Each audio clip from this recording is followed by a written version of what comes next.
Thailand ખાતે યોજાયેલ આંતરરાષ્ટ્રીય કરાટે તાલીમ શિબિરમાં જોડાયા બારડોલીના બાબેન ગામનો આયુષ પ્રેમ નારાયણ પાંડે ગુજરાતમાં ડંકો વગાડ્યો। થાઈલેન્ડ ખાતે યોજાયેલ આંતરરાષ્ટ્રીય કરાટે તાલીમ શિબિરમાં જોડાયા બારડોલીના બાબેન ગામના આયુષ પ્રેમ નારાયણ પાંડે ગુજરાતનો ડંકો વગાડ્યો।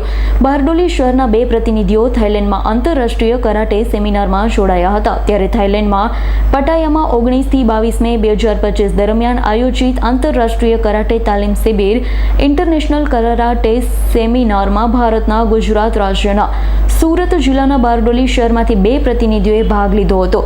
આ શિબિરમાં શોરીન કેમ્પો કરાટે કેકેન કરાટે શૈલી હેઠળ તાલીમ આપવામાં આવી હતી। ભારત તરફથી ભાગ લેનાર પ્રતિનિધિઓમાં શિહાન પ્રેમ નારાયણ પાંડે કોચ અને તેમના પુત્ર તથા શિષ્ય આયુષ પ્રેમ નારાયણ પાંડે સામેલ રહ્યા છે। તાલીમ શિબિર થકી તેઓએ આંતરરાષ્ટ્રીય સ્તરે યોજાનાર વિવિધ સ્પર્ધાઓ માટે તૈયારી હાથ ધરી છે, જેમાં ખાસ કરી Japan athletic cup November 2025, world cup 2026 Bangkok, Thailand, ઈરાનમાં યોજાનાર આંતરરાષ્ટ્રીય ટુર્નામેન્ટ જવા માટે ભારતના પ્રતિનિધિઓ તરીકે પસંદગી માટે તેઓ તૈયાર છે।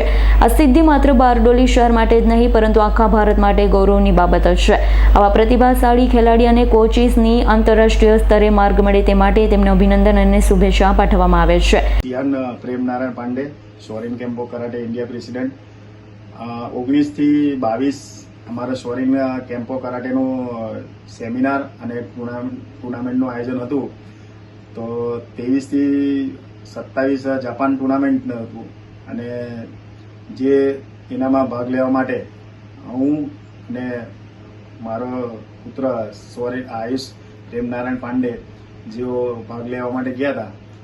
તો આનામાં જે અમારા ટુર્નામેન્ટમાં ભાગ લેવા માટે અને એના માટે જે અમને સ્પોન્સરશીપ ને મદદરૂપ થયા છે, જેમાં અમારા જ ગામના MLA તથા પૂર્વ કેબિનેટ મંત્રી ઈશ્વરભાઈ પરમાર સાહેબ તથા ભાવેશભાઈ, જિલ્લા પંચાયત પ્રમુખ અને જિલ્લા પંચાયતના બારડોલી સુગરના ઉપપ્રમુખ જયેશભાઈ દવે, ભગવાનભાઈ ખેરનાર, ભાટિયા કેમિકલ સુરત તથા ઇમરાનભાઈ પટેલ જેઓએ અમને મદદરૂપ થયા છે, જેના કારણે અમે એમનો શોરીન કેમ્પો કરાટે વતી હંમેશા આભાર માનીશું અને આવી જ રીતના અમને મદદ કરતા રહેશે તો અમે એક દિવસ અમારું જાપાનનું જે સપનું છે કે જાપાનમાં અમે ચેમ્પિયન થઈએ એ અમારું સાકાર કરવામાં જે મદદરૂપ થઈ રહી છે।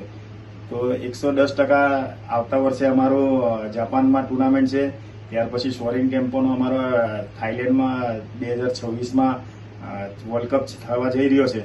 તેમાં અમારા ઇન્ડિયા તરફથી અમે શોરીન કેમ્પોમાં ઘણા એવા બાળકો છે જેઓ ટેલેન્ટેડ અને ખૂબ સારા પ્રદર્શન કરી અને આપણા ભારત દેશનું નામ રોશન કરે। જય હિન્દ। જીતેન્દ્ર સોલંકીનો રિપોર્ટ, S9 ન્યૂઝ, માંડવી। અમારી તમામ માહિતીથી અપડેટ રહેવા માટે જોડાયેલા રહો S9 ન્યૂઝ સાથે।